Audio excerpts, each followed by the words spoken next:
ဂျာတာတစ်ထောင်ကျော်တန်ဖိုးရှိအာမခံကြေးရလိုမှုအတွက်ခေပုံးကိုရက်ဆက်စွာအဆုံးစီရင်ခဲ့တယ်။ဇနီးတဲ့ရဲ့ဇာလန်ကတုံထုတ်เสียကောင်းလာပါတယ်။တင်းနဲ့အတူအိတ်ဆက်မနဲ့တိုင်းပြုံးပြပြီးတင်အတွက်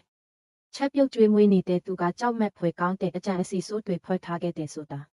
စဉ်းစားကြည့်ပါအပေါ်ရန်မှာလက်ပနေတဲ့ချစ်ချင်းမြတ်တာတွေအားလုံးဟာပိုက်ဆံဆိုတဲ့တစ်ခုတည်းတော့ဖိုင်းတိုင်အထွေမြတ်တဖုံးတစ်ခုသာဖြစ်ခဲ့ပါတယ်ဒါဟာနာကြီးလို့မဟုတ်အမျိုးအသေးကြောင့်မဟုတ်ပဲလောပစောတက်ပြီးကိုခင်ပုံးကိုအာမခံကြေးချက်တန်းတစ်ထောင်ကျော်ရဖို့အတွက်တပ်ဖြတ်ခဲ့တယ်ဇနီးတစ်ယောက်အကြောင်းပါသူရွေးချယ်ခဲ့တဲ့နီလန်ကတိတ်ကိုပါနှက်ပြီးအစီအစဉ်တကြရှိလို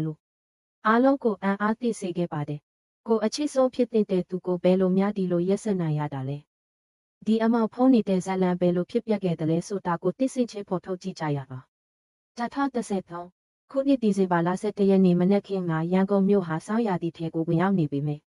ကောင်းကင်ကတော့မိကိုရာတင်တွေနဲ့အုံဆိုင်နေပြီးမိုးဆက်တွေကဆူဆူနေတဲ့ကတ်တရလမ်းမပေါ်ကိုဖြည်းဖြည်းစွာကျဆင်းနေခဲ့ပါတယ်မြေဆိုနှမ်းနဲ့မျက်ရည်နှံတို့ရောက်ရှက်နေတဲ့လေတုကညကမိုးရွာထားပန်းထိတာစီပါတယ်ရွှေတောင်ကြားလိုအထက်တန်းရွာရက်ွက်ကြီးမှာတော့အရာအလုံးကပုံမှန်အတန်းပါပဲတန်ဖိုးကြီးကားတွေကခြံဝင်းတကားတွေကနေဝင်ထွက်နေကြပြီးလုံခြုံရေးဝန်ထမ်းတွေကငိုက်မြင်းနေတယ်မျက်နှာတွေနဲ့တာဝန်ကျနေခြင်းအင်ရှင်မတွေကကလေးတွေကိုကြောင်းပို့ဖို့ပြင်ဆင်နေကြပါတယ်အဲ့ဒီနေ့ကတုံထုတ်6ချဆရာကြေကွဲမှုကြီးတစ်ခုရဲ့အစဖြစ်လာမယ်လို့ပဲသူမှမထင်ထားခဲ့ပါဘူးမမမမရှိတဲ့တန်ပန်းချန်စီယိုအနက်ရောင်ကထားတဲ့ခန်းနာကြီးကျယ်တဲ့အင်ကြီးတစ်လုံးထဲမှာတင်းကျပ်စီကံကြည့်ပြီးလေးစားခံရသူအဖြစ်လူသိများတဲ့ဝါရရဲ့အရာရှိကြီးတစ်ဦးဖြစ်သူရဲမှုကြီးမင်းတို့ဟာသူ့အိတ်ခမ်းထဲမှာတည်ဆုံးနေတာကိုတွေ့ရှိခဲ့ပါတယ်နိုင်ငံတော်အတွက်ဆယ်စုတစ်ပါများစွာအမှုတန်းခဲ့တဲ့ထင်ရှားတဲ့ပုဂ္ဂိုလ်တစ်ဦးရုတ်တရက်တည်ဆုံးသွားတဲ့တဲ့ဟာရှက်စီလိုပြင်းထန်သွားခဲ့ပါတယ်လူနာတင်ရင်ဟာရွှေတောင်ကြားလမ်းမတွေပေါ်မှာအုပ်အုပ်ဆွဲတန်ဆူညံစွာနဲ့အရှိန်ပြင်းပြင်းမောင်းတင်သွားပြီးအနီနဲ့အပြရောင်မီးလုံးတွေရဲ့အလင်းပြန်မှုကဆူဆူနေတယ်လမ်းမျက်နှာပြင်ပေါ်မှာကခုန်နေတယ်လို့ပါပဲသတင်းကြားတဲ့အင်းနီနာချင်းတွေကရဲမှုကြီးရဲ့ခြံရှိမှာစူယုံလာကြပြီးတီးတိုးစကားတွေစတင်လာပါတယ်ရဲမှုကြီးကတလုံးဖောက်တာတဲ့မဟုတ်သေးပါဘူးသူကပြီးခဲ့တဲ့လကမှစစ်စစ်ထားတာလေကျမ်းမာနေတုံးပဲစသဖြင့်ပြောဆိုနေကြပါတယ်အရင်ကတိတ်ဆိတ်အေးချမ်းခဲ့တဲ့ပတ်ဝန်းကျင်ဟာအခုတော့ဆက်စုမှုတွေတန်တရားတွေနဲ့ပြည့်တဲ့နေပါပြီအိမ်ထဲမှာတော့ကွယ်လွန်သူရဲမှုကြီးရဲ့ဇနီးဖြစ်သူခင်တီကဧကန်ထဲမှာဖြူဖြော့နေတဲ့မြတ်တာနဲ့ထိုင်နေပါတယ်သူ့ရဲ့စံပင်ရှိတွေကဖယုတ်ဖယဲဖြစ်နေပြီးမျက်လုံးတွေကငိုထားသလိုနီးရဲနေပေမဲ့ထူးဆန်းစွာပဲမျက်ရည်တိတ်ဆက်မှကျမလာခဲ့ပါဘူးသူ့လက်ထဲကချွေးစေးတွေနဲ့ဆိုနေတဲ့လက်ကင်ပဝါအဖြူရောင်ကိုချစ်ချစ်ပါအောင်စုပ်ထားပါတယ်ခင်တီကဆေးဘက်ဆိုင်ရာဝန်တန်းတွေကိုကျမယောက်ျားဒီမနဲ့အိယာမထတော့ဘူးရှင်ပင်ပန်းလို့နေမှာပါလို့ထင်နေတာဒါပေမဲ့ဆိုပြီးအကွေးပြတ်တောက်နေတဲ့အတန်နဲ့ပြောပါတယ်ဒါပေမဲ့အချို့သူတွေအတွက်တော့သူ့လေတန်ကချစ်ခင်ပုံကိုဆုံးရှုံးလိုက်ရလို့ဝမ်းနဲ့ကြေကွဲမှုကြောင့်ပေါ်လာတဲ့စကားတန်မျိုးမဟုတ်ပဲကြိုတင်ပြင်ဆင်ထားတဲ့ဇက်တွန်းတစ်ခုလိုဖြစ်နေခဲ့ပါတယ်ပိုပြီးအံ့ဩစရာကောင်းတာကမတိဆုံးခင်တည့်ရဲ့အလိုမှာရဲမှုကြီးမင်းတို့ဟာကျန်းတန်းတစ်ထောင်ကျော်တန်ဖို့ရှိတဲ့အသက်အာမခံ policy တစ်ခုကိုလက်မှတ်ရေးထိုးခဲ့ပြီးအကျိုးခံစား권ရရှိသူဟာခင်တီတစ်ဦးတည်းသာဖြစ်နေတာပါပဲဟာတိုက်ဆိုင်မှုလို့ပြောရအောင်ကိုအရာရာကတိတ်ကိုပြည့်စုံလွန်းနေတယ်လို့လူအချို့ကတွေးမိကြပါတယ်ရဲတပ်ဖွဲ့ဝင်တွေနေရာကိုရောက်လာတဲ့အခါရဲမှုကြီးရဲ့အိတ်ခမ်းကတတ်တရရဖြစ်နေပြီးရုံးရည်စာခတ်ဖြစ်ပွားခဲ့တဲ့ဒါမှမဟုတ်အတင်းအဓမ္မဝင်ရောက်ခဲ့တဲ့လက္ခဏာတစ်ခုမှမတွေ့ရပါဘူးအိယာဘေးကစပွဲပေါ်မှာတစ်ဝက်လောက်ကျန်နေတဲ့ဝိုင်ဒီတစ်ခွဲနဲ့အခုတော့အေးဆက်စားပြုနေပြီဖြစ်တယ်ရေးလက်ဖက်ရည်တစ်ခွဲရှိနေပါတယ်ဒီရိုးရှင်းတဲ့အရာတစ်ခုကပဲနောက်တစ်ချိန်မှဒီအမှုကိုဖော်ထုတ်ဖို့အဓိကကျတဲ့အချက်တွေဖြစ်လာခဲ့ပါတယ်အိမ်အပြင်ဘက်မှာတောမိုးကတဖွဲဖွဲရွာနေစေပါအိမ်နီးချင်းတယောက်ဖြစ်တဲ့တော့ခင်မေကထီအောက်မှာရက်ရင်ဘေးကလူကိုတိုးတိုးလေးပြောနေပါတယ်မင်းညကမိုးကအစိမ်းရောင်ဝူထားတဲ့ယောက်ျားတစ်ယောက်အိမ်ဘေးတကာကနေဝင်သွားတာတွေ့လိုက်တယ်သူတို့ဆွေမျိုးပဲထင်တာပေါ့ဒါပေမဲ့အချိန်ကမတော်ဘူးလीမနက်တနာရီလောက်ကြီးလို့ပြောခဲ့ပါတယ်အဲ့ဒီအချိန်မှာသူ့စကားကအရေးမပါတယ်လို့ထင်ရပေမဲ့နောက်ပိုင်းမှာတော့အမှန်တရားကိုဖော်ထုတ်ပေးမယ်အရေးကြီးတဲ့ပဟိလေးအပိုင်းအစတစ်ခုဖြစ်လာခဲ့ပါတယ်အဲ့ဒီဆိုတဲ့မနက်ခင်းဟာလေးစားခံရတဲ့ရဲအရာရှိကြီးတစ်ဦးရဲ့ထူးဆန်းတဲ့တည်ဆုံမှုတပပေမဲ့ရှိုးဖက်ချက်တွေပြည့်နေတဲ့ဇနီးတစ်ယောက်ပြီးတော့ရန်ကုန်တစ်မြို့လုံးပြောစရာဖြစ်နေတဲ့အလုံးများပြားတဲ့အာမခံကြီးတို့နဲ့ပတ်သက်နေတဲ့အမောင်ဇက်လန်ကြီးရဲ့အစကိုတက်တည်ခံနေခဲ့ပါတယ်အဲ့ဒီခန္ဓာတဲ့ရွှေတောင်ကြားအင်ကြီးရဲ့ နံရံတွေနောက်ွယ်မှာတေးသေးချာချာကြိုတင်ကြံစီထားတဲ့ကြောက်မက်ဖွယ်ကောင်းတဲ့အစီအစဉ်တစ်ခုရှိနေတဲ့ဆိုတာကိုတော့ဘယ်သူမှမသိခဲ့ကြပါဘူး။ရန်ကုန်မြို့ရဲ့အတွေ့အကြုံရင်းစုံစမ်းရည်မှုရဲအုပ်စော်လင်းဟာကားပေါ်ကနေလေးနဲ့တဲ့မျက်နှာနဲ့ဆင်းလာပြီးပတ်ဝန်းကျင်ကိုဆူရှတဲ့မျက်လုံးတွေနဲ့ကြည့်ရှုလိုက်ပါတယ်။မြေစုံနှမ်းနဲ့ဆေးဝါးအနှံတွေရောထွေးနေတာကြောင့်အခြေအနေကပိုပြီးတင်းမာနေခဲ့ပါတယ်။အဓိကအိတ်ခမ်းထဲဝင်လိုက်တာနဲ့တခုခုထူးဆန်းနေတာကိုသူချက်ချင်းသတိထားမိလိုက်ပါတယ်။အိမ်သားတယောက်ဆုံးရှုံးသွားတဲ့အိမ်တစ်လုံးအတွက်အခန်းကတိတ်ကိုသက်ရက်လွန်နေပါတယ်။လိုက်ကတိဝက်ပဲဆွဲထားပြီးစပွဲတင်မိအိမ်ကလင်းနေစေဖြစ်ကအိမ်ရပေးမှာအေးဆက်နေတဲ့ဂျေးလက်ဖက်ရည်တစ်ခွက်နဲ့တစ်ဝက်ချန်နေတဲ့ဝိုင်ဒီတစ်ခွက်ရှိနေပါတယ်။အိမ်ရပေါ်မှာတော့ရဲမှုကြီးမင်းထုရဲ့ခန္ဓာကိုယ်ကတောင်းတင်းနေပြီးထုတ်ခမ်းတွေကပြာတန်းနေတာမျက်လုံးတွေကဒီဝက်ပွင့်နေတာဟာမပြောဖြစ်ခဲ့တဲ့ရှိုးပြက်ချက်တစ်ခုကိုသိသိထားတယ်လို့ပါပဲ။ပူကင်းဆရာဝန်တယောက်ကရဲအုပ်စော်လင်းကိုဆရာတီဆုံးပြီးတောင်းတင်းတဲ့လက္ခဏာတွေတွေ့ရတယ်။တီဆုံးသူကမနဲ့အစောကြီးကလေးကတီဆုံးသွားတာဖြစ်နိုင်တယ်လို့တိုးတိုးလေးပြောပါတယ်။ဇော်လင်းကခေါင်းရိပ်ပြီးဆိုဖာပေါ်မှာဖြူဖြော့တဲ့မျက်နှာနဲ့ထိုင်နေတဲ့ခင်ပွန်းတဲ့ရဲ့ဇနီးခင်တီကိုလှည့်ကြည့်လိုက်ပါတယ်။သူ့လက်ထဲမှာလက်ကင်ပဝါကိုချစ်ချစ်ပါအောင်ဆုပ်ထားပေမဲ့မျက်ရည်ကတော့ကျမလာတော့ပါဘူး။သူကဒီမနေ့ကျမနိုးလာတော့ယောက်ျားကအိမ်နေတော့ပဲထိတာ။ဘူးကြည့်တော့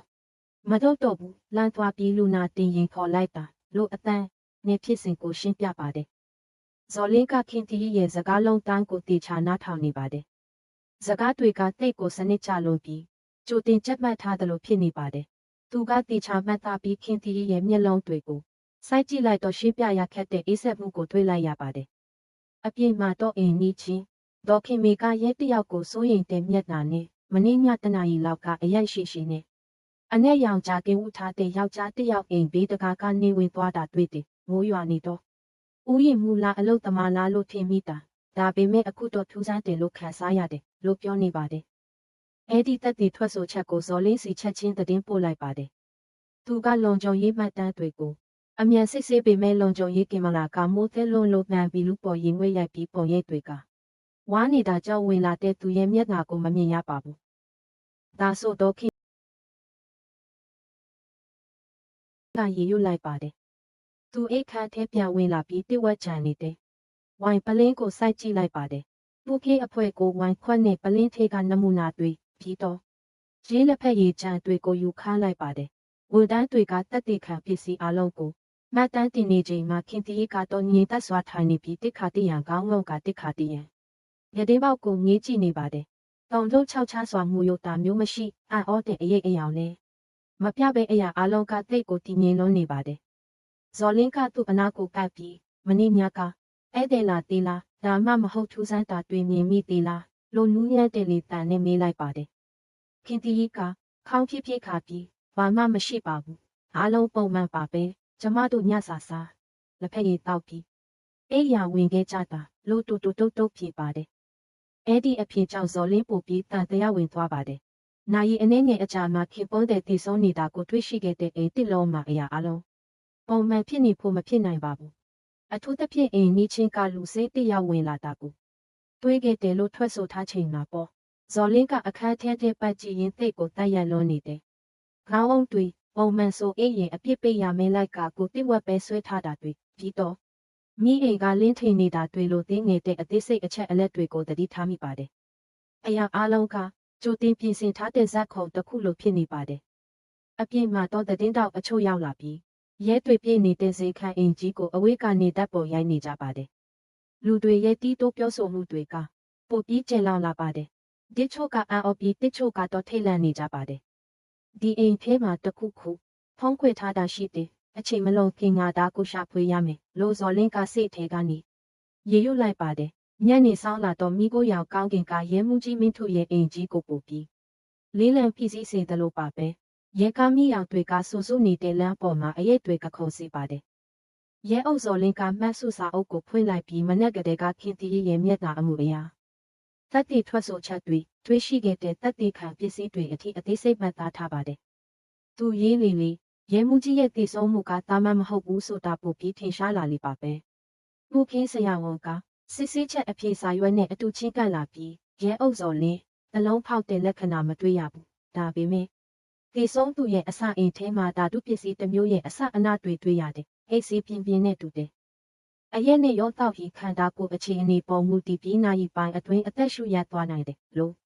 ဖြည်းဖြည်းချင်းပြောပါတယ်။ဇော်လင်းသက်ပြင်းချလိုက်ပါတယ်။ဒီရှင်းပြချက်ကရဲမှုကြီးမနဲ့မှာဒီဆုံးနေတာတွေ့ပေမဲ့မနဲ့အစောကြီးကတည်းကအသက်မရှိတော့တာဖြစ်နိုင်တယ်ဆိုတဲ့အချက်နဲ့ကိုက်ညီနေပါတယ်။ဘယ်အရေးကိုစစ်ဆေးခဲ့တာလဲလို့ဇော်လင်းကမေးလိုက်ပါတယ်။ဝိုင်နီနဲ့ချင်းလက်ဖက်ရည်ပါ။တစ်ခုလုံးမှာအဲ့ဒီဓာတုပစ္စည်းအနည်းငယ်တွေ့ရတယ်ဆိုတဲ့အဖြစ်ကြောင့်အခန်းထဲကလူအလုံးရဲ့အကြည့်တွေကအဲ့ရဘေးကစပွဲစီရောက်သွားပါတယ်။အဲ့ဒီတက်တီခံပစ္စည်းတွေကိုပလတ်စတစ်အိတ်ထဲထည့်တန်ဆိတ်ပတ်ပြီးချက်ချင်းသိမ်းဆည်းလိုက်ပါတယ်။ဆိုဖာပေါ်ကခင်တီကြီးကကျမယောက်ျားကအိတ်မပြောတတ်ဘူး။ဒါကြောင့်ကျမကချင်းလက်ဖက်ရည်ဖြော်ပေးနေကြဝိုင်နီကလည်းသူ့အိတ်ခါနီးတောက်နေကြအကျင့်လေးတစ်ခုပါလို့ပြောလိုက်ပါတယ်။သူ့လေတန်ကပုံမှန်အတိုင်းပေမဲ့ဇော်လင်းကစကားမပြောခင်တတွေးမျိုးချလိုက်တာနဲ့လက်ကင်ပဝါကိုလက်သေးခိုးတွေဖြူဖြော့သွားတဲ့အထီးတင်းတင်းဆုပ်ထားတာကိုတတိပြုမိလိုက်ပါတယ်။ဒါတွေကသူ့မျက်နှာကတည်ငြိမ်နေပေမဲ့စိတ်လှုပ်ရှားနေတဲ့လက္ခဏာတွေပါပဲ။ခမည်းတီချင်းလက်ဖက်ရည်ကိုဘယ်ကဝယ်တာလဲလို့ဇော်လင်းကမေးတော့ဇေနာကစေးဆိုင်ကပါကျမတို့သုံးနေကြပါပြီလို့ခင်တီကချက်ချင်းဖြေပါတယ်။ဇော်လင်းကမှတ်သားပြီးသူ့လူတွေကိုအဲ့ဒီဆိုင်ကိုစစ်ဆေးဖို့အချက်ပြလိုက်ပါတယ်။မနေ့အနည်းငယ်အကြာမှာရဲတယောက်ကပလတ်စတစ်အိတ်ငယ်တစ်ခုကိုယူလာပြီးဆရာဒါကို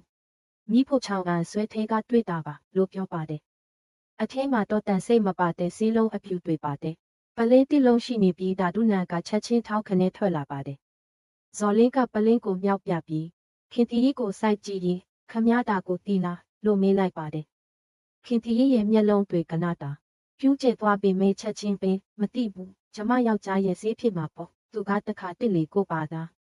သိင်းထားတတ်တယ်လိုကောင်းခါရင်အရင်စလို့ဖြစ်ပါတယ်ဇော်လင်းကတာကိုမှတ်သားထားလိုက်ပြီးရဲမှုကြီးရဲ့အလောက်ခန်းထဲကိုဝင်သွားပါတယ်စာရွက်စာတမ်းတွေပြည့်နေတဲ့ဇပွဲကြီးပေါ်မှာအပြာရောင်ဖိုင်သွေးတစ်ခုကထင်းနေပါတယ်ဇော်လင်းဖွင့်ကြည့်လိုက်တော့လွန်ခဲ့တဲ့3ပတ်ကမှလက်မှတ်ထိုးထားတဲ့ကျန်းသားတစ်ထောင်တန်အသက်အာမခံပေါ်လစီမိတူကိုတွေ့လိုက်ရပါတယ်အမွေဆက်ခံသူကခင်တီတိဦးတဲ့ပါဒါတိုက်ဆိုင်မှုမဟုတ်နိုင်ဘူးလိုဇော်လင်းရေရွလိုက်ပြီးရွယ်ချက်ကပို့ပြီးရှင်းလင်းလာပါတယ်သူကသူ့လူတယောက်ကိုခေါ်ပြီးဒီမိသားစုရဲ့ဘဏ်အကောင့်တွေကိုစစ်ဆေးလွန်ခဲ့တဲ့3လအတွင်းမသိကဆရာငွေသွဲပြောင်းမှုတွေကိုရှာလို့အမိန့်ပေးလိုက်ပါတယ်အဲ့ဒီအချိန်မှာပဲလုံခြုံရေးဌာနချုပ်ကဖုံးဝင်လာပြီးဆရာမင်းညက CCTV ကိုပြန်စစ်ကြည့်တော့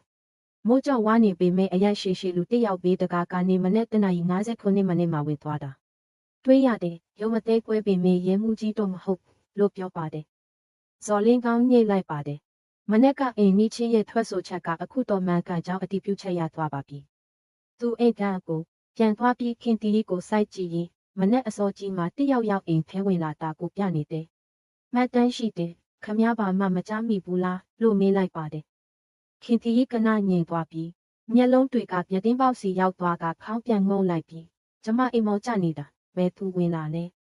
မသိဘူးလို့တိုးရင်းစွာဖြေပါတယ်သူ့အဖြေကအရင်လိုမခိုင်မာတော့ပဲအားနည်းနေပါတယ်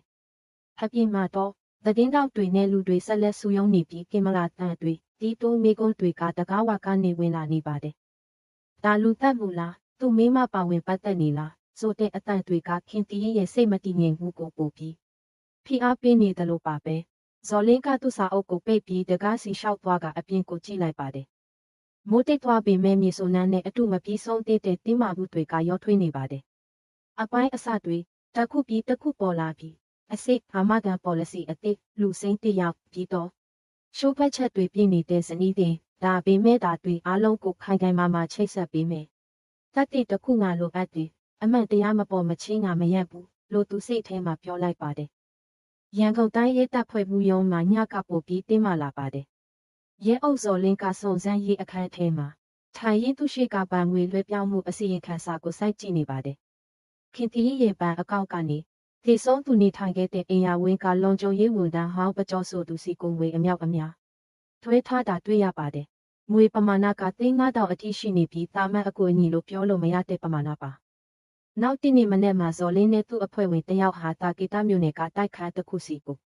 ထွားရောက်ခဲ့ပါတယ်အသက်30ကျော်အရွယ်အရက်ရှိပြီးတောင်းတင်းတဲ့ပကြောဟာသူ့နာမည်ကိုခေါ်လိုက်တဲ့အခါအံ့ဩသွားပုံရပြီးတကားဖွင့်ချိန်မှာသူ့လက်တွေတုံနေပါတယ်သူကအရာရှိတွေရဲ့အကြည့်ကိုရှောင်ဖယ်ဖို့စ조사ရင်းခုခံမှုမရှိဘဲရဲစခန်းကိုလိုက်ပါလာခဲ့ပါတယ် စစ်ကြောရေးအခန်းထဲမှာပကြောကဖြူဖြော့နေတဲ့မျက်နှာနဲ့ထိုင်နေပါတယ်။ဇော်လင်းကတိုက်ရိုက်ဖိအားမပေးပဲငွေလွှဲပြောင်းမှုအထောက်အထားကိုသာပြလိုက်ပါတယ်။ဒီငွေပမာဏကတိုက်ခန်းတစ်လုံးစာလောက်ရှိတယ်။ချင်းငွေဒါမှမဟုတ်အကူအညီလိုပဲလို့ပြောလို့ရမလဲလို့မေးလိုက်ပါတယ်။ပကြောကအတော့ကြတိတ်ဆိတ်နေပြီးမှတုံရင်တဲ့အတန်နဲ့ခင်တီကြီးကအကူအညီတောင်းတာပါ။ကိုရေးကိုတာကိစ္စလို့ပဲပြောတယ်ဆိုပြီးအသေးစိတ်ကိုထမ်းမပြောဘဲညှိဆိုင်နေပေမဲ့သူတဖူးပေါ်ကချွေးစေးတွေကကြောက်ရွံ့သူကိုသစ္စာဖောက်နေခဲ့ပါတယ်။ညနေပိုင်းမှာခင်တီကိုနောက်ထပ်စစ်ဆေးဖို့ထပ်မံခေါ်ယူခဲ့ပါတယ်။ဒီတစ်ခါသူ့မျက်နှာကပုတ်ပြီးပင်ပန်းနွမ်းနေပေမဲ့တည်ငြိမ်မှုကိုဆက်ထိန်ထားဖို့ကြိုးစားနေစေပါ။ဇော်လင်းကပကြောစီကိုငွေအများကြီးလွှဲရတဲ့အကြောင်းရင်းကိုမေးတဲ့အခါသူကတငယ်ချင်းဟောက်ကိုညီတဲ့သဘောပါလို့ချောမောစွာဖြေပါတယ်။ဇော်လင်းကတည်ငြိမ်စွာနားထောင်ပြီးအဲ့ဒီလောက်များတဲ့ငွေပမာဏကတာမန်မဟုတ်ကြောင်းတနာလို့ဆိုတဲ့အကြောင်းပြချက်တစ်ခုတင်းနဲ့မဖြစ်နိုင်ကြောင်းအလေးအနက်ပြောပါတယ်။ခင်တီကြီးကတပ်ပြင်းချခေါင်းငုံပြီးကိုရေးကိုတာကိစ္စကိုအကျင့်မချဲ့ချင်ဘူးလို့ပြောလိုက်ပါတယ်။ဇော်လေးရဲ့အကြည့်ကဆူရှသွားပြီးအဲ့ဒီအဖြေကကြိုတင်ပြင်ဆင်ထားတဲ့ဇက်ကျွန်းတစ်ခုလိုတိုက်ရိုက်လုံးနေတာကိုသတိပြုမိလိုက်ပါတယ်။ဒါပေမဲ့သူကတိုက်ရိုက်ဆွဆွဲတာမျိုးမလုပ်ပဲခင်တီကြီးရဲ့ခြေလမ်းတိုင်းကသူ့ပုံရိပ်ကိုထိမ့်သိမ်းဖို့ရည်ရွယ်နေတဲ့ဆိုတာကိုစိတ်ထဲမှာမှတ်သားထားလိုက်ပါတယ်။ online သတင်းတွေမှာဒီအမှုအကြောင်းစတင်ရေးသားလာတာနဲ့အမျှလူတို့ရဲ့ဖိအားကပိုများလာပြီးစုံစမ်းစစ်ဆေးမှုကိုပိုပြီးတတိထားလှုပ်ဆောင်ရပါတော့တယ်။ညပိုင်းမှာစစ်ဆေးမှုတွေအလုံးပြီးဆုံးသွားတဲ့အခါဇော်လင်းကအလောက်ခန်းထဲမှာတစ်ယောက်တည်းထိုင်နေခဲ့ပါတယ်။မိရောင်ငိမ့်ငိမ့်အောက်မှာစပွဲပေါ်ကမှတ်စုတွေပြန်ကျင်းနေပါတယ်။ဗကြောဆိုတဲ့နာမည်ကအခုဆိုရင်ခင်တီးနဲ့ငွေကြေးကိစ္စတစ်ခုတည်းကြောင့်မဟုတ်ပဲသူတို့ရဲ့အတိတ်ကလေးကဆက်ဆက်နေတယ်ဆိုတာထင်ရှားလာပါပြီ။ဝါနေတဲ့ CCTV မတင်ကဆရာငွေလွှဲပြောင်းမှုခင်တီးရဲ့တည်ငြိမ်လုံးနေတဲ့အမှုလေးဟာအားလုံးကပုံစံတစ်ခုကိုဖော်ဆောင်နေပါတယ်။ဒါဟာအစပိတ်ရှိသေးပြီးဖော်ထုတ်ရမယ့်ရှုပ်ဖက်ချက်တွေအများကြီးကြံနေသေးတယ်ဆိုတာဇော်လင်းသိပါတယ်။သူကစာရွက်စာတမ်းတွေပါတဲ့ဖိုင်ကိုပေး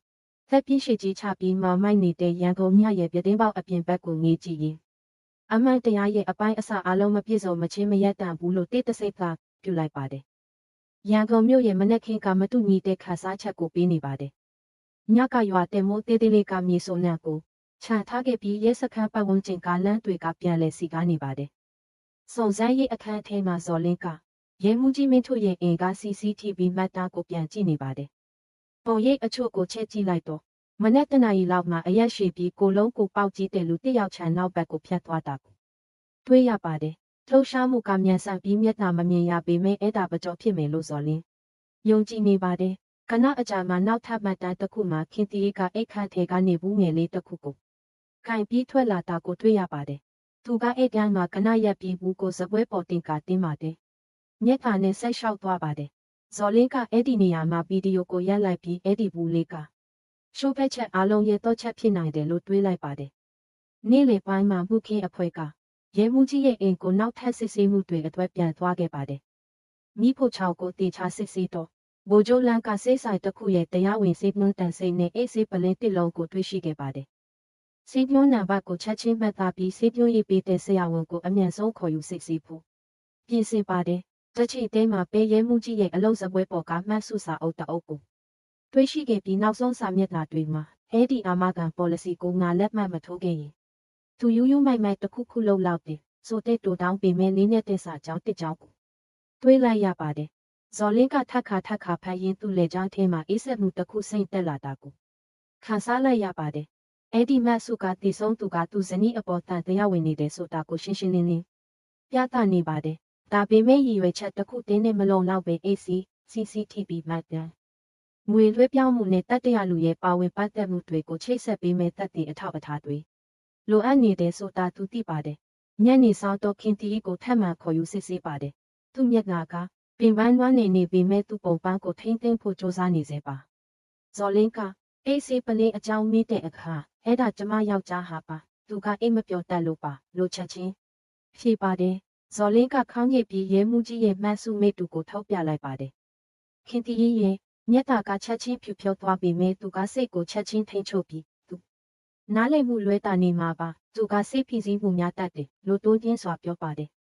်အဲ့ဒီအဖြေကကြိုတင်ပြင်ဆင်ထားသလိုတိတ်ကိုတိုက်ရန်လွန်းနေပါတယ်ဇော်လင်းကတိတ်ဆိတ်စွာစိုက်ကြည့်ပြီးသူရဲ့အတင်းပြုံးနေတဲ့အပြုံးအဖြစ်မပေးခင်ကနရက်တန့်သွားတာ အနေနဲ့တော်ရင်နေတဲ့အသာစားတဲ့ကိုအမှုအရာအသေးစိတ်တန်းကိုမှတ်သားထားလိုက်ပါတယ်။ဒါတွေအားလုံးကတစ်ခုခုကိုဖုံးကွယ်ထားတယ်ဆိုတာကိုပြသနေပါတယ်။ညပိုင်းမှာစစ်ဆေးမှုပြီးဆုံးသွားတဲ့အခါဇော်လင်းကသူ့အလုပ်ခါကိုပြန်လာခဲ့ပါတယ်။ကြာရှည်မတော့ဖြစ်တော့တဲ့ဆေးလိမ်ငွေတွေကအခန်းထဲမှာလွှဲပြန်နေပါတယ်။သူကပဟိလေးအပိုင်းအစတွေကို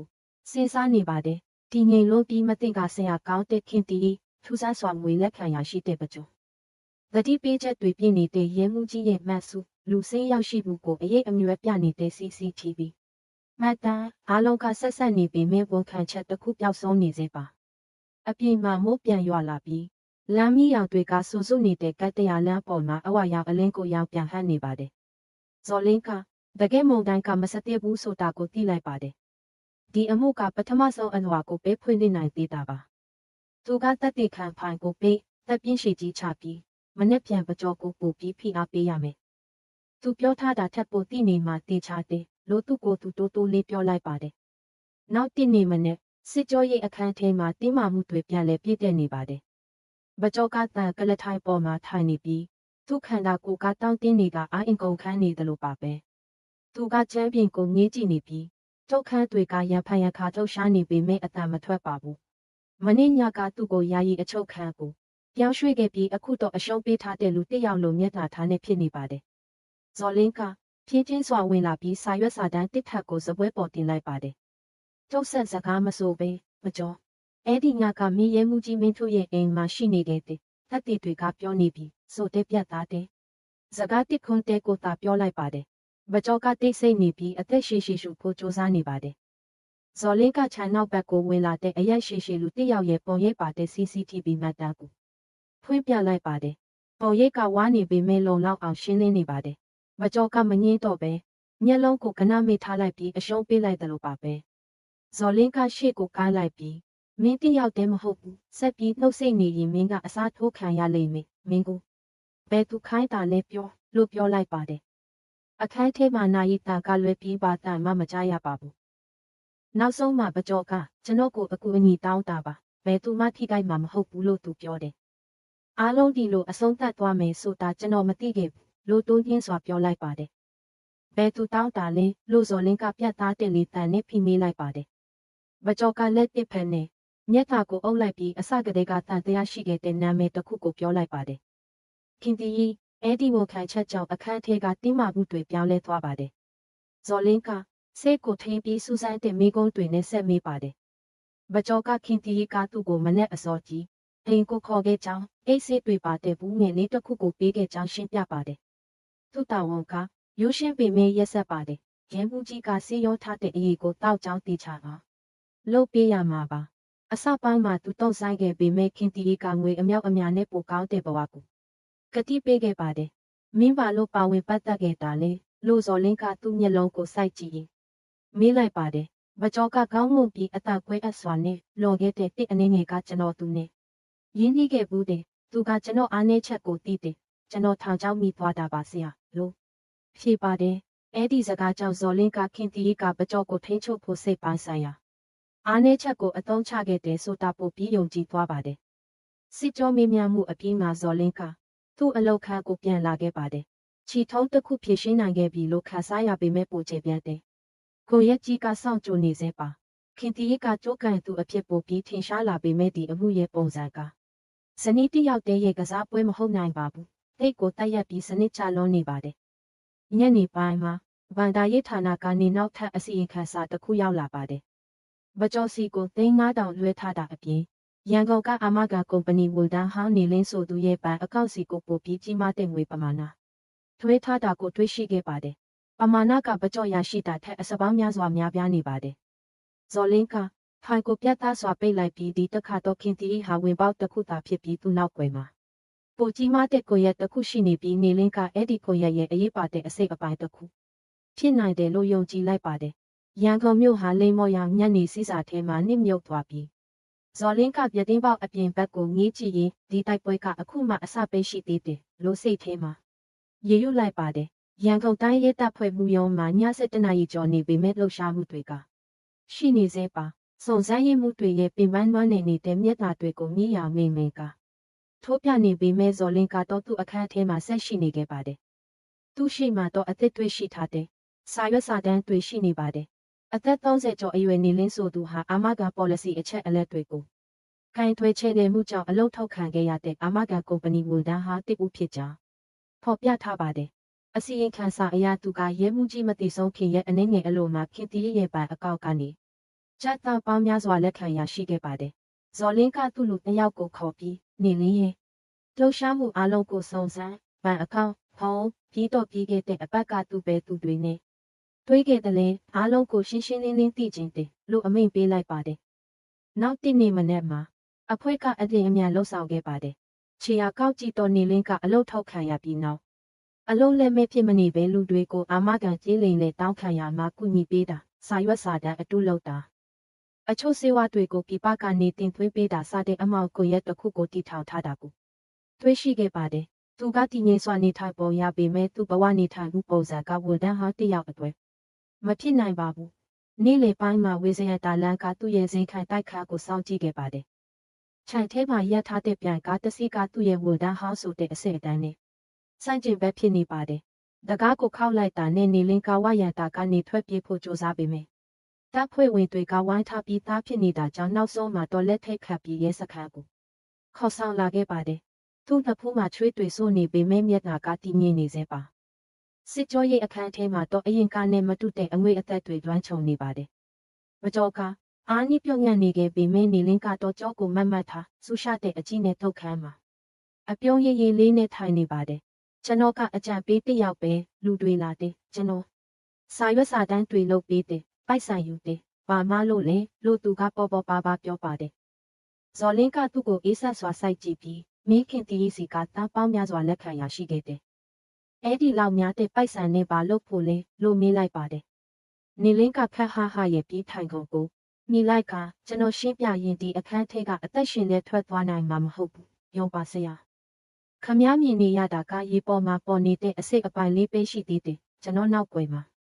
ကျွန်တော်ထပ်ပိုကြီးတဲ့လူတွေရှိသေးတယ်လို့ပြောလိုက်ပါတယ်အဲ့ဒီစကားကြောင့်အခန်းထဲမှာတိတ်ဆိတ်သွားပါတယ်ဇော်လင်းကအတင်းအကျပ်ဖိအားမပေးတော့ဘဲနေလင်းကပကြော်နဲ့မထူဘူးဆိုတာကိုသဘောပေါက်လိုက်ပါတယ်ဒီလူကကြောက်ရွံ့နေတဲ့တကောင်မဟုတ်ပဲခြေရဖျောက်ကျွမ်းခြင်းတဲ့ကစားသမားတစ်ယောက်ဖြစ်ပြီးတိုက်ရိုက်စစ်မေးရုံနဲ့ကျိုးပစ်သွားမှာမဟုတ်ပါဘူးညကပိုပြီးနဲ့လာပေမဲ့ဇော်လင်းရဲ့စိတ်ကပိုပြီးဆူရှာလာပါတယ်စုံစမ်းစစ်ဆေးမှုကပိုပြီးချိန်ပြန်သွားရမယ်ဆိုတာသူသိပါတယ်ခင်တီးကစီးစိမ်ဥစ္စာကိုမက်မောတဲ့ကောက်ကျစ်တဲ့ဇနီးတစ်ယောက်သာမကပဲပန်တာရေးလိမ့်လေဘူးမှာအထွေးအကြုံရှိတဲ့လူတွေပါဝင်တဲ့အစီအစဉ်ရဲ့အစိတ်အပိုင်းတစ်ခုဖြစ်နေပါတယ်နေလင်းကချီထုံးတစ်ခုသာဖြစ်ပြီးနောက်ဆုံးချီထုံးတော့မဟုတ်ပါဘူးဇော်လင်းကပြတင်းပေါက်နားမှာရပ်ပြီးမိုင်းညွန့်နေတဲ့ရန်ကုန်ကောင်းကင်ကိုကြည့်ရင်ဒီကစားပွဲကထင်ထားတာထက်အများကြီးပိုနေတယ်နောက်ထပ်ခြေတန်းတန်းကပူပြီးအန်တရများလာလိမ့်မယ်လို့စိတ်ထဲမှာရည်ရွယ်လိုက်ပါတယ်နေ့လည်ခင်းစစ်ကြောရေးအခန်းထဲမှာတင်းမာမှုတွေပြန်လည်ပြည့်တဲ့နေပါတယ်ခင်တီးကလက်ပိုက်ပြီးထိုင်နေပြီးသူ့မျက်နှာကဘာမှမထိခိုက်တယ်လို့တည်ငြိမ်နေစေပါဒါပေမဲ့အဲ့ဒီတည်ငြိမ်မှုနောက်ွယ်မှာတခုခုကိုဖုံးကွယ်ထားတဲ့ဆိုတာဇော်လင်းခံစားမိနေပါတယ်ဒေါ်ခင်တီးခမည်းရဲ့ပန်အကောက်ကိုကျွန်တော်တို့စစ်စစ်ပြီးပါပြီနေလင်းနဲ့ဆက်ဆက်နေတဲ့အကောက်တစ်ခုစီကိုမတင်ကဆရာငွေတွဲပြောင်းမှုတစ်ခုရှိနေတဲ့ငွေပမာဏကမနည်းဘူးဘယ်လိုရှင်းပြမလဲလို့ဇော်လင်းရဲ့အတန်ကနှင်းကြပေမဲ့ပြတ်သားနေပါတယ်ခင်တီးကအဖြစ်ကိုကြိုတင်ပြင်ဆင်ထားသလိုခက်ပါပါပြုတ်ပြီးအခက်အခဲဖြစ်နေတဲ့မိသားစုမိတ်ဆွေတယောက်ကိုကူညီတာပါဇနီးတယောက်ကပတ်ဝန်းကျင်ကလူတွေကိုဂရုစိုက်တာတဘာဝပဲမဟုတ်လားလို့ဖြေပါတယ်ဇော်လင်းကတိုက်ရိုက်မတုံ့ပြန်ပဲအညွှရောက်ဖိုင်တွဲတစ်ခုကိုဖွေပြီးအာမခံ policy မိတူကိုထုတ်ပြလိုက်ပါတယ်ပြဿနာကဒီငွေလွှဲပြောင်းမှုကခမည်းယောက်ျားနာမည်နဲ့အာမခံ policy ကိုအတည်ပြုပြီးရဲ့အနေငယ်အကြမှာဖြစ်ပွားခဲ့တာပါအဲ့ဒီ policy ကကြက်သားပေါင်းများစွာတန်ဖိုးရှိတဲ့တိုက်ဆိုင်မှုလို့ပြောရအောင်တိတ်မများလွန်ဘူးလားလို့မေးလိုက်ပါတယ်ဒီတစ်ခါတော့ခင်တီးကနငြိမ်သွားပြီးစာရွက်စာတမ်းကိုတိုက်ရိုက်မကြည့်ပဲကောင်းငုံထားပါတယ်ဇနီးတစ်ယောက်ကသူ့ကလေးတွေရဲ့အနာဂတ်အတွက်သေချာအောင်လုပ်ကျင်တာအမလားအာမခံဆိုတာမိသားစုဆုံးဖြတ်ချက်ပါကျမကတခုခုကြံစီနေတယ်လို့မျိုးမလုပ်ပါနဲ့လို့ပြောပါတယ်ဇော်လင်းကရှေ့ကိုကားလိုက်ပြီးဆူရှာတဲ့အကြီးနဲ့ဒါဆိုခမည်းဒီဖုန်းခေါ်ဆိုမှုမှတ်သားကိုရှင်းပြနိုင်မလားလို့ပြောပြီးအချက်ပြလိုက်တော့နိပညာရှင်တစ်ယောက်ကအတန့်ဖိုင်တစ်ခုကိုဖွင့်ပြလိုက်ပါတယ်အားလုံးချောချောငွေငွေဖြစ်အောင်တေချာလို့သူတန်တရားမဝင်စေနဲ့ပြီးရင်ငါတို့လွတ်လပ်သွားပြီ ဆိုတဲ့ခင်တီရဲ့တွန်းချင်းပေမဲ့ရှင်းလင်းတဲ့အသာကိုကြားလိုက်ရပါတယ်ခင်တီရဲ့မျက်နှာကတင်းမာသွားပေမဲ့သူကလာကျမအတန်မဟုတ်ဘူးဘယ်သူမဆိုအတန်အတုလုံနိုင်တာပဲလို့ညင်းဆန်ပါတယ်ဟုတ်ပါတယ်လို့ဇော်လင်းကတူတုတ်ဖြေပြီးဒါပေမဲ့ဒီမှတ်သားကိုမကြော်ရဲ့ဖုံးကနေယူထားတာပါဝေသွဲပြောင်းမှုသက်တင်နဲ့အတူတွေ့ရှိနေတာခမည်းကပကြောကခမည်းအတန်ကိုအတုလုပ်တယ်လို့ပြောချင်တာလားလို့မေးလိုက်ပါတယ်ခင်တီကဇော်လင်းကိုစူးစိုက်ကြည့်ပြီးတပ်ပြင်းရှိကြီးချလိုက်ကပကြောကမြောက်ပင်6ပင်လောက်တတ်တဲ့သူကကိုကဲတင်ဖို့ပါမဆိုလောက်ချံပြောနိုင်တယ်လို့ပြောပါတယ်ဇော်လင်းကတိတ်ဆိတ်မှုကိုခွင့်ပြုလိုက်ပါတယ်ဒီလိုစိတ်ပိုင်းဆိုင်ရာဖိအားပေးမှုကမိကုံးပေါင်းထောင်ချီထက်ပိုထိရောက်နိုင်တယ်ဆိုတာသူသိပါတယ်မှန်တစ်ဖက်ချမ်းကနေအဖွဲ့ဝင်အချို့ကခင်တီရိုင်နဲ့လာမယ့်အရေးအယောင်ကိုစောင့်ကြည့်နေကြပါတယ်မနေ့အနေနဲ့အကြာမှာဇော်လင်းကတငယ်ချင်းတယောက်လိုနူးညံ့တဲ့လေတန်နဲ့ခမည်းကရက်ဆက်တဲ့သူမဟုတ်မှန်းကျွန်တော်သိပါတယ်ဒါပေမဲ့ဒီကစားပွဲကတိတ်ကိုလုံသွားပြီခမည်းဆက်ညင်းနေရင်အားလုံးကိုခမည်းတယောက်တည်းခံရလိမ့်မယ်မကျော်နဲ့နေလင်းကစကားဆပြောနေပြီသူတို့ကခမည်းနာမည်ကိုထပ်ခါပြောနေတယ်သူတို့ကအားလုံးကိုလက်စားပြီးခမည်းကကြိုးကန်သူဖြစ်တယ်လို့မျိုးမဖြစ်ပါစေနဲ့လို့ပြောလိုက်ပါတယ်ခင်တီကသက်ပြင်းချပြီးထိုင်ကုန်ကိုမိလိုက်ပါတယ်မျက်လုံးကိုကနမေ့ထားပြီးမှပြန်ဖွင့်ကရဲအုပ်ဇော်လင်းခမည်းကစကားလုံးတွေနဲ့လှည့်ပတ်ပြောတတ်တာတော့ဒါပေမဲ့ကျမကလူအမဟုတ်ခမည်းပြောတာတွေအားလုံးကအပိုင်းအစတွေကြီးပဲကျမကအစိတ်ခတ်တယ်ဆိုတဲ့တိုက်ရိုက်တတ်တယ်မရှိဘူးမဟုတ်လားလို့ပြောပါတယ်ဇော်လင်းကခေါင်းအသာညှိပြီးဟုတ်တယ်တိုက်ရိုက်တတ်တယ်မရှိသေးဘူးဒါပေမဲ့ထွေဝိုက်တတ်တယ်တွေကတိတ်ကိုများနေပြီးငွေလွှဲပြောင်းမှုအာမခံ policy အတန်မတ်တန်မကြော်နဲ့နေလင်းရဲ့ထွက်ဆိုချက်တွေကတစ်ခုပြီးတစ်ခုခမည်းစီကိုပြောပြနေတယ်မကြခင်မှာနောက်ဆုံးတတ်တယ်ပေါ်လာလိမ့်မယ်လို့ကျွန်တော်ယုံကြည်တယ်လို့ဖြေပါတယ်အခန်းအပြင်ဘက်ကနေအဖွဲ့ဝင်တစ်ယောက်ကအစီရင်ခံစာအသစ်တစ်ဆောင်နဲ့အပြည့်အလွှားဝင်လာပြီးဇော်လင်းလက်ထဲကိုထည့်ပေးလိုက်ပါတယ်ဇော်လင်းကစာရွက်ကိုဖတ်ရင်းမျက်လုံးကျဉ်သွားပြီးဒါစိတ်ဝင်စားစရာပဲလို့ရေရွတ်လိုက်ပါတယ်သူကခင်တီကိုပြန်ကြည့်ပြီးအခုလေးတင်စုမျက်မှောင်ဆိုတဲ့အာမခံဝန်ထမ်းတစ်ယောက်စီကထွက်ဆိုချက်ရထားတယ်သူကခမည်းတစ်ယောက်တည်း policy လာလို့တာကိုရှင်းရှင်းလင်းလင်းမှတ်မိနေတယ်ခမည်းယောက်ျားမပါဘူးလုပ်ငန်းစဉ်ကိုမြန်လုပ်ပေးဖို့တောင်းဆိုခဲ့တယ်ဒါကလည်းတိုက်ဆိုင်ဘူးပဲလားလို့မေးလိုက်ပါတယ်ပထမဆုံးအကြိမ်အဖြစ်ခင်တီဒီငြိမ်မှုပျောက်ဆုံးသွားပြီးအောက်ထုတ်ခါကိုကြိုက်ကလက်ချောင်းတွေနဲ့စပွဲကိုထက်ခါခောက်နေပါတယ်ကျမယောက်ျားကိုကာကွယ်ပေးခြင်းလို့ပါသူကနောက်ပိုင်းမှာပင်ပန်းတယ်လို့ကနညီးတယ်ကျမက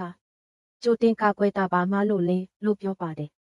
ဇော်လင်းကထိုင်ကုန်ကိုမြည်လိုက်ပြီးရည်ရွယ်ချက်ကစစ်မှန်ရင်မမပါဘူးဒါပေမဲ့အဲ့ဒီ policy ကပိုက်ဆံအတွက်လူတစ်ယောက်ကိုခမည်းဘဝထဲကဖေရှားဖို့ချန်စီမှုကြီးတစ်ခုရဲ့အစိတ်အပိုင်းဖြစ်နေရင်တော့ဒါကရာဇဝတ်မှုပဲပိုပြီးဝမ်းနည်းစရာကောင်းတာကကိုမိသားစုကိုတစ္ဆာဖောက်တာပဲလို့ပြင်းပြင်းစွာပြောလိုက်ပါတယ်အဲ့ဒီစကားကဒါတစ်ချောင်းလို့စိုက်ဝင်သွားပြီးခင်တီရဲ့မျက်နှာကတင်းမာသွားကမျက်လုံးတွေကတခုခုကိုထိန်းချုပ်ထားတယ်လို့အယောင်တောက်လာပါတယ်ဒါပေမဲ့သူကကြောကိုပြန်မှတ်လိုက်ပြီးခမည်းပါပဲပြောဒီဇလန်ထဲမှာကျမတယောက်တည်းမဟုတ်ဘူးဆိုတာမှတ်ထားပါကျမချရှုံးရင်တခြားနာမည်တွေအများကြီးပါလာလိမ့်မယ်လို့ပြောလိုက်ပါတယ်အဲ့ဒီစကားကြောင့်ဇော်လေးအသက်အောက်လိုက်ရပြီးခင်တီကပကြော်နဲ့နေလင်းထက်ပူကြီးမတဲ့နောက်ွယ်ကလူတွေရှိနေတယ်ဆိုတဲ့အရေးကြီးတဲ့တဲလိုစားတစ်ခုပေးလိုက်ပြီးဆိုတာသူသိလိုက်ပါတယ်စစ်ကြောမင်းများမှုကိုယာယီရက်ဆိုင်ပြီးခင်တီကိုအချုပ်ခံကိုပြန်ပို့လိုက်ပါတယ်ဇော်လင်းကသူ့အလောက်ခန်းထဲမှာတစ်ယောက်တည်းထိုင်နေပြီးခင်တီရဲ့နောက်ဆုံးစကားတွေကသူ့ကောင်းထဲမှာပဲ့တင်ထပ်နေပါတယ်ကျမတစ်ယောက်တည်းမဟုတ်ဘူးဒါကမထီထွေးရသေးတဲ့ပူချေပြတ်တဲ့ကိုရက်တစ်ခုလားဒါမှမဟုတ်အကြက်အတီးရောက်နေတဲ့ဇနီးတစ်ယောက်ရဲ့နောက်ဆုံးချင်းချောက်မှုလားအဖြေကစုံစမ်းစစ်ဆေးမှုရဲ့လားရာကိုပြောင်းလဲသွားစေမယ်ဆိုတာသူသိပါတယ်သူ့အလုံးစပွဲပေါ်ကမတ်စုတွေကထားတဲ့ပုတ်ပြားကြီးကိုစိုက်ကြည့်လိုက်ပါတယ်နာမည်တွေရက်ဆွဲတွေငွေလွှဲပြောင်းမှုလမ်းကြောင်းတွေတပ်တင်အပိုင်းအစတွေအနိရောင်မြင်းတွေကပင့်ကူအင်လို့ရှုပ်ထွေးတဲ့ပုံစံတစ်ခုကိုဖန်တီးနေပါတယ်အလိမ္မာတော့ခင်တီရဲ့နာမည်ကိုအကြီးကြီးရေးထားပေမဲ့အခုတော့သူ့ဘေးမှာမိကောအမှတ်အသားကြီးတစ်ခုပေါ်လာပါပြီဇော်လင်းကမျက်လုံးကိုကနမေးသက်ပြင်းရှိကြီးချလိုက်ပါတယ်ရန်ကုန်မြကတိတ်ဆိတ်လာပေမဲ့ဇော်လင်းအတွက်တော့ဒီအမှုကပူပြီးအန်တရမြတဲ့အခန်းကဏ္ဍတစ်ခုကိုဖွင့်ထည့်လိုက်တာပါပဲအမှန်တရားကအဖြူအမဲထက်ပူရှိုးထွေးတတ်တယ်ဆိုတာသူသဘောပေါက်လိုက်ပါတယ် မနက်ခင်းရန်ကုန်တိုင်းရဲတပ်ဖွဲ့မှုရုံးမှာလှုပ်ရှားမှုတွေပြန်လည်စီကားနေပါတယ်။ရဲအုပ်ဇော်လင်းကသူ့အလောက်ခန်းထဲမှာထူထဲလာတယ်။စာရွက်စာတမ်းတွေကိုစိုက်ကြည့်နေပါတယ်။မနေ့ညကခင်တီရဲ့ဒီဇလန်ထဲမှာကျမတယောက်တယ်။မဟုတ်ဘူးဆိုတဲ့စကားကသူ့စိတ်ထဲမှာဆွဲထင်နေစေပါ။သူ့အကြည့်ကနန်းရပေါ်ကစုံစမ်းစစ်ဆေးရေးပုတ်ပြစီ။ရောက်သွားပြီးမတ်စုအသစ်တစ်ခုကိုကတ်လိုက်ကမြင်းကြောင်းတွေကိုဆက်ဆွဲလိုက်တော့ပို့ပြီးရှုပ်ထွေးတယ်။ပုံစံတစ်ခုထွက်ပေါ်လာပါတယ်။ခင်တီရဲ့နာမည်ကအလေမှာရှိနေပေမဲ့သူ့ဘေးမှာမိကုန်းအမတ်အသားကြီးတစ်ခုကိုသူတမင်ထည့်လိုက်ပါတယ်။နောက်ွယ်မှာပိုပြီးအန်တရများတဲ့လူတစ်ယောက်ရှိနေတာသိချပါတယ်။အဖွဲ့ဝင်တစ်ယောက်က USB တစ်ခုကင်ပြီးအပြည့်အလွှားဝင်လာကဆရာနေလေးရဲ့ကနေအရေးကြီးတဲ့တွေးရှိမှုတစ်ခုရထားတယ်။ဆရာကြည့်ရမယ်လို့ပြောပါတယ်။သူတို့ချက်ချင်း digital မှုကင်းဌာနကိုသွားလိုက်ကြပါတယ်။မျက်တပြင်ကြီးပေါ်မှာအခုလေးတင်ဖွင့်ထားတဲ့စာရွက်စာတမ်းအချို့ကိုတွေ့ရပါတယ်။ဤပညာရှင်တစ်ယောက်ကတန်ဖိုးကြီးအာမခံ policy တွေရဲ့စရင်တစ်ခုကိုကျွန်တော်တို့တွေ့ရှိခဲ့ပါတယ်။ပုံစံကအတူတူပဲအာမခံထားသူကရုတ်တရက်တည်ဆုံးပြီးအကျိုးခံစား권ရသူကအမြဲတမ်းအနိကဆုံးလူဖြစ်နေတယ်။ဒါပေမဲ့စိတ်ဝင်စားစရာကောင်းတာကအဲ့ဒီ policy အားလုံးနှိပါကိုအေဂျင့်တစ်ယောက်တည်းကဆောင်ရွက်ပေးခဲ့တာပါလို့ရှင်းပြပါတယ်။နာမည်ကရှင်းလင်းစွာပေါ်နေပါတယ်။ဦးအောင်ကျော်မိုးဇော်လေးမျက်လုံးကျင်းသွားပါတယ်။အဲ့ဒီနာမည်ကိုသူမှတ်မိနေပါတယ်။လွန်ခဲ့တဲ့တစ်အနေငယ်ကနာမည်ကြီးအာမခံကုမ္ပဏီတစ်ခုကနေရုတ်တရက်ရာသူကထွက်သွားတယ်။ဌာနခွဲမန်နေဂျာဟာတစ်ယောက်ပါ။အဲ့ဒီအချိန်ကတည်းကဦးအောင်ကျော်မိုးကပျောက်ကွယ်သွားတယ်လို့သတင်းထွက်နေခဲ့ပြီးအခုတော့သူ့နာမည်ကဒီကွန်ရက်ရဲ့အဓိကနေရာမှာပြန်ပေါ်လာခဲ့ပါပြီ။ဦးအောင်ကျော်မိုးနဲ့ခင်တီရေးတိုက်ရိုက်ပတ်သက်မှုရှိလားလို့ဇော်လင်းကမေးလိုက်ပါတယ်။ဤပညာရှင်ကခေါင်းညစ်ပြီးခင်ပွန်းတီမတီဆုံးခင်တစ်ပတ်အလိုမှာခင်တီရေးကဦးအောင်ကျော်မိုးရဲ့အီးမေးလ်လိပ်စာစီကိုအရေးကြီး policy အမြန်ဆုံးအသက်ဝင်ရန်လိုအပ်သည်ဆိုတဲ့ခေါင်းစဉ်နဲ့အီးမေးလ်တစ်ဆောင်ပို့ထားတာတွေ့ရတယ်လို့ဖြေပါတယ်။ဇော်လင်းသက်ပြင်းရှိကြီးချလိုက်ပါတယ်။ပဟေလီအပိုင်းအစတွေပို့ပြီးရှင်းလင်းလာပါပြီ။ခင်တီပါဝင်ပတ်သက်နေတာမှန်ပေမဲ့ကစားပွဲကိုပို့ပြီးအထွေးအကြုံရှိတဲ့ကြိုးကန်သူတစ်ယောက်ကစီစဉ်နေတာပါ။နေ့လေပိုင်းမှာဇော်လင်းကဦးအောင်ကျော်မိုးရဲ့ရုံးဟောင်းကိုသွားရောက်စုံစမ်းဖို့ဆုံးဖြတ်လိုက်ပါတယ်။အဆောက်အအုံကဟောင်းနွမ်းနေပေမဲ့ဝန်တန်းဟောင်းအချို့ရှိနေသေးပါ။သူတို့ထဲကတစ်ယောက်ဖြစ်တဲ့ဦးမြင့်စိုးကစကားပြောဖို့သဘောတူပါတယ်။အောင်ကျော်မိုးကလူတော်တစ်ယောက်ပဲသူကအာမခံစနစ်ရဲ့အားနည်းချက်တွေကိုပဲသူထက်မဆိုးပိုသိတယ်။ဒါပေမဲ့သူအလုတ်ထွက်ပြီးနောက်ပိုင်းရန်ကုန်ကတတိအသစ်တချို့နဲ့ပေါင်းတင်နေတယ်လို့ကြားတယ်။သူတို့ကရင်းနှီးမြုပ်နှံမှုလို့ပြောကြပေမဲ့ကျွန်တော်တော့သိမယုံဘူးလို့ဦးမြင့်စိုးကကောင်းခါရင်ပြောပါတယ်။အဲ့ဒီထွက်ဆိုချက်ကြောင့်ဇော်လင်းကဒါဟာတစ်ဦးချင်းဖြစ်ပွားတဲ့အမှုမဟုတ်ပဲတည်ဆုံးမှုကိုအမြတ်ထုတ်တတ်တဲ့ကိုရက်တစ်ခုစုဖွဲ့ကျူးလွန်မှုတစ်ခုဖြစ်တယ်ဆိုတာပိုပြီးယုံကြည်သွားပါတယ်။ညပိုင်းမှာဇော်လင်းသူရုံးခန်းကိုပြန်ရောက်လာပါတယ်။သူကကွယ်လွန်သူရဲမှုကြီးမင်းထူရဲ့မဆုစာအုပ်ကိုဖွင့်လိုက်ပြီးနောက်ဆုံးစာမျက်နှာကစာကြောင်းတိုလင်းတစ်ကြောင်းကသူ့ကိုချက်တီးထစေခဲ့ပါတယ်။ငါသာချက်ရှုံးသွားခဲ့ရင်ပါကိုမယုံပါနဲ့